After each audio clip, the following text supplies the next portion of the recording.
Hey guys, and welcome back to the final entry in the Super Star Wars trilogy. It's been a long road, but yes, we are finally taking a look at Super Return of the Jedi for the Super Nintendo. And I don't know about you guys, but I'm gonna be glad to get these videos out of the way, because this was literally just supposed to be a 1 week long project. But alright, enough complaining. Let's just get right into the final game of the trilogy and see if anything's improved since Super Empire Strikes Back. Oh, and one more thing before we get going. I'm actually gonna be putting all of these into one long video about halfway through the week. So if you want to sit down and watch through all of these as just one complete thing, then maybe wait for that. But if you're as done with this trilogy as I am, then sit back, grab your favorite Ewok onesie and Jabba the Hutt toy, and let's see if the Force can somehow save Super Return of the Jedi. Super Return of the Jedi for the Super Nintendo was a great looking into the trilogy, but just couldn't quite finish as strong as it could have due to never fixing a lot of the problems that the first two games had. Return of the Jedi was probably the Star Wars movie that was on the most back when I was a kid. It was the newest one, and by then, Star Wars had already been a mainstream hit, especially with kids. And Jedi's lighter tone with a focus squarely on getting kids into theaters was something that a lot of fans of the first two movies wasn't too happy about. And even though I was one of those kids that was supposed to love it, I just kind of thought the movie was okay. Definitely nowhere near as good as Empire, but it was still a good end to the story, and I could mostly ignore the Ewoks if I wanted to. So by the time Super Return of the Jedi came out, I kinda had the same mindset for the game as I did the movie. I wasn't really looking forward to it, but if you put it on the TV, I wasn't gonna complain. And when I did pick this one up eventually, the overall feeling that I got was that I was playing a game that just didn't have the same effort put into it as the first two. But before we get into all that, let's see how Super Return of the Jedi closes out the series. First off, the good stuff. Jedi, just like Empire, looks great. It's probably the best looking and most varied out of all the games. For as bad as Empire was with repeating the same stuff over and over, Jedi gets it right with some really great looking stages every single time they pop up. And honestly, Jedi lends itself to better locations than Empire did anyway, and the developers really went with that. Like this awesome level in Jabba's palace where you're fighting through his throne room and it's filled with all these crazy aliens in the foreground and the background. I was actually just getting distracted by looking at everything. And the Ewok village on Endor, while a pain to play through, looks incredible. All the little details of the village and everything sitting around, plus that gorgeous backdrop is easily one of the highlights of the game. So no doubt, this is the best looking game in the trilogy. But one area where they kinda regressed are the cutscenes. While Super Star Wars and Empire featured hand-drawn cinematics that really fit with the more stylized look of the games, Jedi instead just uses digitized images from the movie, and they just don't look as good in my opinion. Plus, they've really cut down on the animation, so a lot of these are literally just still images, and it kinda takes away from the whole artistic vibe that the first two games had going for them. But overall, the game still does a great job of following the movie, with every scene pretty much covered. It just kind of feels like less effort was put into it though.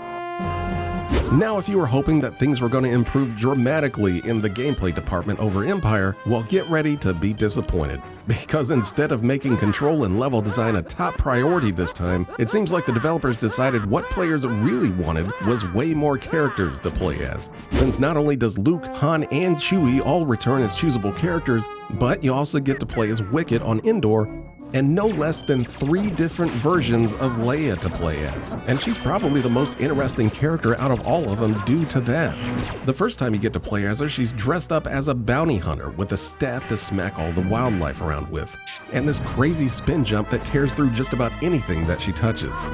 The second time you see her, she's in full slave Leia mode and now gets a whip to beat dudes up with, along with a spin move that she must have learned from Chewie, since it's literally the exact same thing that he does.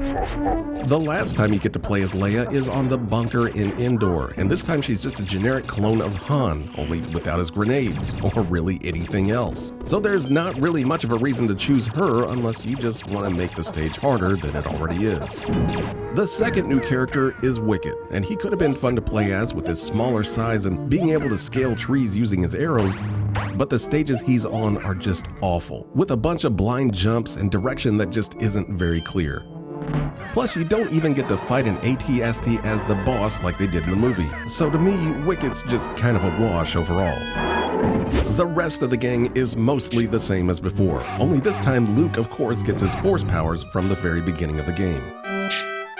Sadly though, he must have forgotten a few as he's had several removed, including that really fun levitate force power. But I imagine the developers didn't like that players were finding it more fun to skip large portions of the stage with, so Luke is unfortunately stuck on the ground here. Han and Chewie are back completely unchanged though, with Han really getting the short end of the stick here since there's almost no reason to choose him in the game over Chewie, since Chewie has a spin move attack that constantly recharges and makes him invincible when he uses it. Overall though, I really just kind of stuck with Luke for most of the game since he can actually heal himself with his force powers, and then maybe using Chewie if I was having trouble with the boss since he can kind of mow through him. But I guess you can't say that Super Return of the Jedi doesn't give you options this time around though.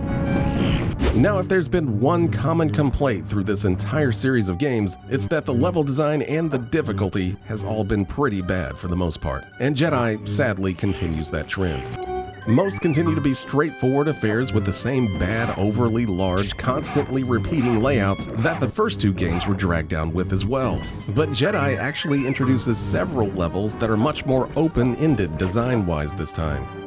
Especially Jabba's dungeon here, and this one's actually closer to a maze than anything else in the trilogy. And no, it's not a very well done maze, since it just kind of seems like you're going past the same thing over and over with no real landmarks to mark your way as you go.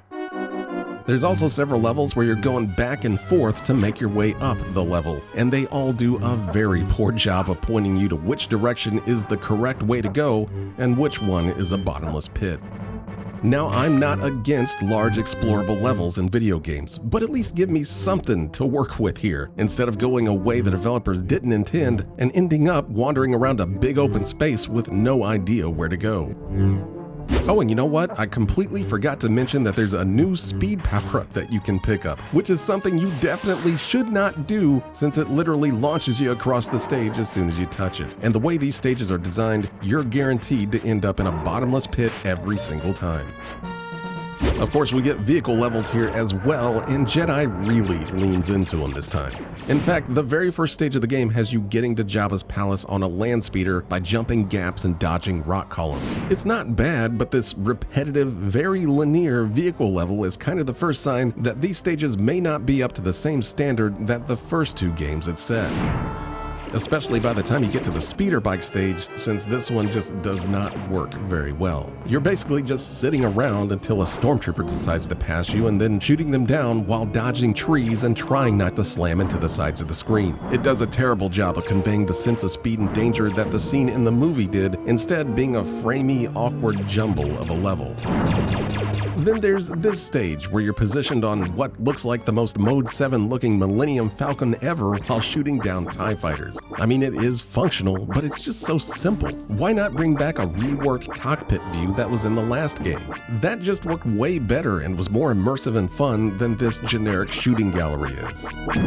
The fight on top of the Death Star is probably the only vehicle level in the game that really feels like it's on the same level as Empire's vehicle levels, with full 360-degree dogfighting. But it always kind of bugged me that it looks like you're shooting Nerf balls at each other instead of the classic Star Wars lasers. But the escape from the Death Star is where it all falls apart for me, literally, since this is like one of the few things that I've ever played in a video game that gives me motion sickness. It's a neat effect of flying through the Death Star's exhaust tunnels, but after a few minutes I feel like I just want to blow chunks. And it doesn't help that this stage goes on for a long time.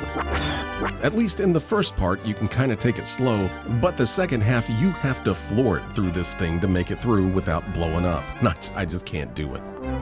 Overall, the vehicle levels just kind of feel phoned in this time, without the same level of attention that the first two games had.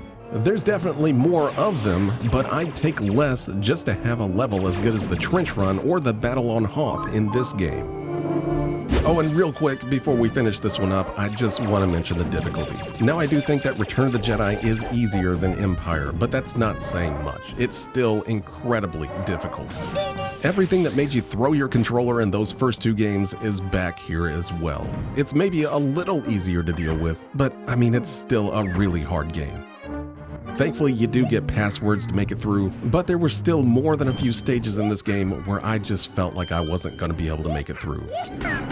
Now I know it sounds like I'm being pretty negative on Jedi, but I think this is the game where a lot of this should have been fixed, or at least made more tolerable. There's stuff that's still here from the very first game that was heavily criticized, like being knocked around by enemies constantly, which is somehow still a thing in Return of the Jedi. The bosses are still more of a battle of attrition than anything else, though I will say that at least some of these have some attacks that you can dodge this time around.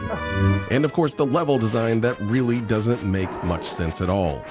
This is all stuff that I've been complaining about for all of these games, but I just can't give it a pass here.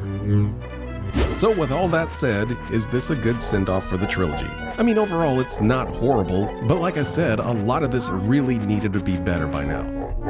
Plus, the game kind of came out at a weird time for me. I actually didn't play this one when it was released, instead just kind of picked it up one day when nothing better was at the video store.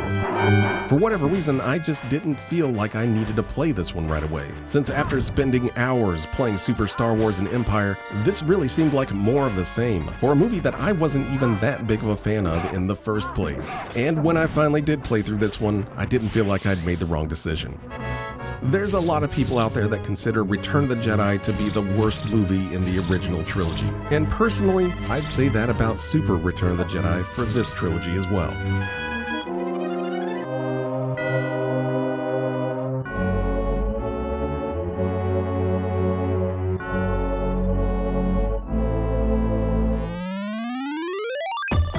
And that's gonna do it for me this week, guys, because holy crap, that's been a lot of Star Wars. Okay, so overall, how do I end up ranking all of these games? Well, I think I'd put Empire in first place, New Hope in second, and Return of the Jedi in a pretty close third place. But I mean, they're all pretty much the same game if you like this kind of gameplay, which if we're going by the comments of the past two videos, it's been mixed at best. For better or worse though, the Super Star Wars trilogy was one of the first big efforts to really turn the movies into something that you could play in video game form. And for the most part, I think they did pretty good. Over the years, people have been much harder on these games than what they were when they were first released. And I mean, I guess rightfully so. They definitely got their problems. But I still like these enough that I'll sit down with them every so often and play through them again. So that's gotta count for something, right? But let me know in the comments what you think though. And while you're at it, be sure to give this video a like if you played this entire trilogy and somehow lived to talk about it. Or you're just happy to move on from this whole fiasco of Star Wars games like I am. And speaking of that, I think that's about all the Star Wars that I can handle for quite a while. So be sure to check back next week for a bunch more games to chat about that definitely are not gonna be Star Wars related. But until then, thanks for sticking through all of these videos, guys. And of course, may the Force be with you.